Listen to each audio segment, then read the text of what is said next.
नमस्कार विद्यार्थी मित्रांनो, आजच्या भागामध्ये मी तुमचं सर्वांचं स्वागत करते। तर आजच्या भागामध्ये आपण 2026च्या CTET परीक्षेसाठी मराठी या विषयाचे PYQ प्रश्न बघणार आहोत। तर या प्रश्नांमध्ये काही प्रश्न हे PYQ असणार आहेत आणि काही प्रश्न हे त्याच प्रश्नांचं ॲनालिसिस करून त्याचसारखे प्रश्न आपण घेतलेले आहेत। जर व्हिडिओ आवडत असेल तर व्हिडिओला लाईक आणि सबस्क्राईब करायचं आहे। तर आजचा पहिला प्रश्न आहे, माझा मित्र खूप चांगला आहे, या वाक्यातील विशेषण ओळखा। पर्याय आहे माझा मित्र खूप आणि चांगला। तर या वाक्यामध्ये विशेषण काय आहे, तर चांगला हे विशेषण आहे। पर्याय क्रमांक 4 मध्ये त्याचं उत्तर आहे। तर चांगला हे जे विशेषण आहे हे मित्राविषयी माहिती सांगतं, म्हणून हे काय आहे, विशेषण आहे। तर विशेषण कशाला म्हणायचं, तर नामाची गुण, अवस्था आणि प्रकार सांगणारा जो शब्द असतो त्याला काय म्हणतात, विशेषण म्हणतात। आता या उदाहरणामध्ये चांगला हा शब्द मित्र या नामाचा गुण सांगतो, म्हणून चांगला हे काय आहे, विशेषण आहे। माझा हे काय आहे वाक्यामधलं, माझा हे सर्वनाम आहे, मित्र हे काय आहे, नाम आहे आणि खूप हे काय आहे, क्रियाविशेषण आहे। पुढचा प्रश्न आहे, तिने पत्र लिहिले, या वाक्यातील क्रियापद ओळखायचे आहे। तर पर्याय आहेत तिने पत्र लिहिले, पत्र लिहिले। तर या वाक्यामध्ये क्रियापद आहे पर्याय क्रमांक 3 मध्ये, तर लिहिले। तर क्रियापद कशाला म्हणायचं, तर काम, हालचाल, अवस्था दर्शवणारा जो शब्द असतो, काम, हालचाल आणि अवस्था दर्शवणारा जो शब्द असतो त्याला काय म्हणतात, क्रियापद म्हणतात। तर या वाक्यामध्ये लिहिणे ही क्रिया लिहिले या शब्दातून व्यक्त होते, म्हणून लिहिले हे काय आहे, क्रियापद आहे।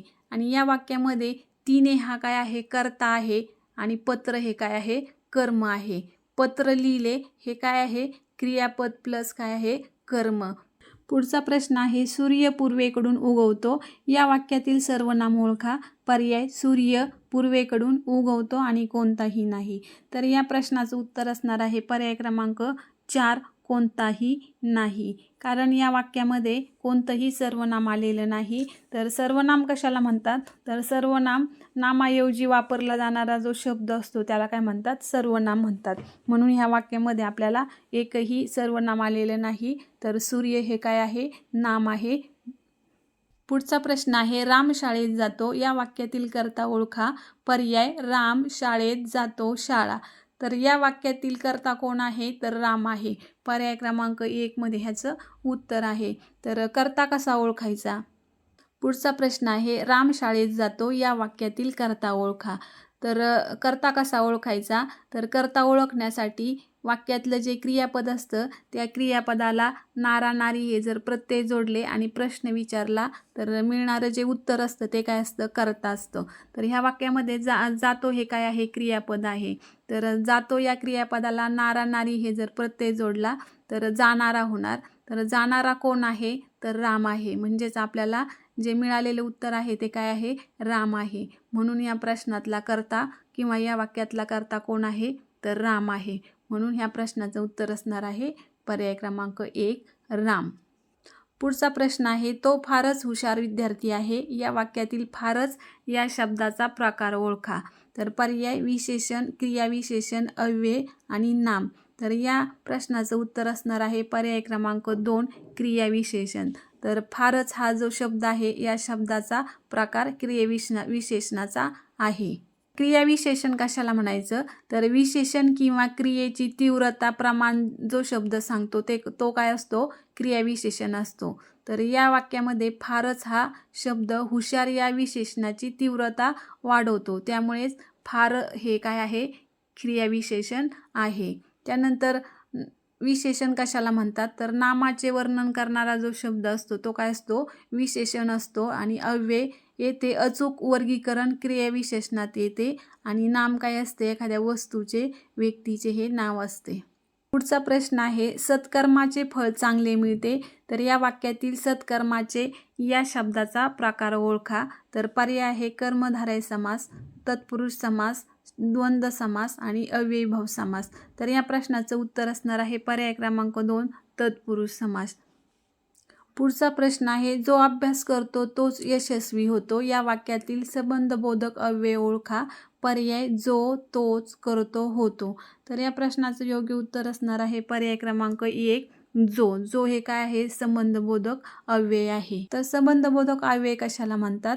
तर दोन वाक्य किंवा दोन घटकांमध्ये संबंध दाखवतो ते काय असतं? संबंधबोधक अव्यय असतं. आता जो, तो अशी जोड संबंध दाखवते, त्यामुळे जो हा काय आहे? संबंधबोधक अव्यय आहे.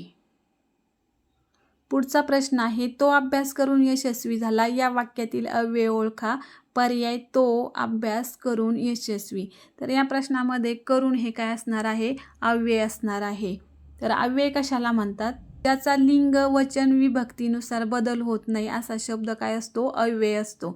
ज्याचा लिंग वचन विभक्तीनुसार बदल होत नाही तो शब्द अव्यय असतो. तर या वाक्यामध्ये आपल्याला करून हा शब्द क्रियेला जोड देतो. करून हा शब्द क्रियेला जोड देतो आणि त्याचा रूपबदल होत नाही, म्हणून तो काय आहे? अव्यय आहे. बाकीचे जे शब्द आहेत, तो हा काय आहे? सर्वनाम आहे. अभ्यास हे नाम आहे आणि यशस्वी हे काय आहे? विशेषण आहे. तर पुढचा प्रश्न आहे, जगातील मोठी शहरे नदीकाठी वसलेली आहेत. या वाक्यातील अधोरेखित शब्द कोणता आहे?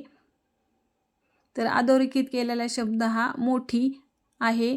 तर पर्याय समास, सकर्मक क्रियापद, विशेषण आणि विशेषणाम.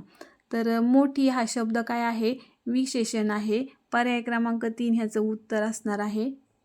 तर मोठी हा शब्द शहरे या नामाची विशेषता सांगतो. नामाची गुणवत्ता, आकार, संख्या, प्रकार सांगणारा जो शब्द असतो तो काय असतो? विशेषण असतो. म्हणून मोठी हा शब्द काय आहे? शहर या नामाची विशेषता सांगतो. पुढचा प्रश्न आहे, पुढीलपैकी भाववाचक नाम कोणतं? तर पर्याय शरद, मातृत्व, कर्तव्य आणि काव्य. तर या पर्यायामध्ये मातृत्व हे काय असणार आहे? भाववाचक नाम असणार आहे. तर CTET परीक्षेमध्ये व्याकरणामध्ये खूप अवघड असे प्रश्न विचारले जात नाही. यामध्ये असे साधेच प्रश्न असतात. भाववाचक नाम सांगा, क्रियाविशेषण सांगा, विशेषण सांगा, सर्वनाम सांगा. या प्रकारचे साधे साधे प्रश्न हे विचारले जातात. क्वचित एखादा प्रश्न हा थोडासा डीपमध्ये विचारलेला असतो. नाहीतर CTET परीक्षेमध्ये साधे व्याकरणावरती एकदम साधे प्रश्न असतात. तर भाववाचक नाम कशाला म्हणतात? तर जे भावना, गुण, अवस्था, संकल्पना इत्यादी दर्शवतो ते शब्द काय असतात? भाववाचक नाम असतात. तर मातृत्व आईपणाची भावना, अवस्था दर्शवते, म्हणून हे काय आहे? भाववाचक नाम आहे. तर शरद हे व्यक्तिवाचक नाम आहे. पुढचा प्रश्न आहे, कासावीस होणे, व्याकुळ होणे याचा समानार्थी शब्द शोधा. तर पर्याय आहे रोमर्ष, उत्सर्जन, सज्जता आणि तगमग. तर कासावीस होणे, व्याकुळ होणे या शब्दाचा समानार्थी शब्द आहे पर्याय क्रमांक 4 मध्ये तगमग. तर तगमग म्हणजेच काय आहे? कासावीस होणे, व्याकुळ होणे.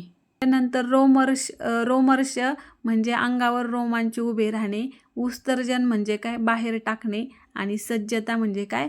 तयारी. तर अशा पद्धतीने मराठी व्याकरणाचे महत्त्वाचे प्रश्न आज आपण पाहिलेले आहेत. जर व्हिडिओ आवडला असेल, प्रश्न आवडले असेल तर व्हिडिओला लाईक आणि सबस्क्राईब करा. धन्यवाद.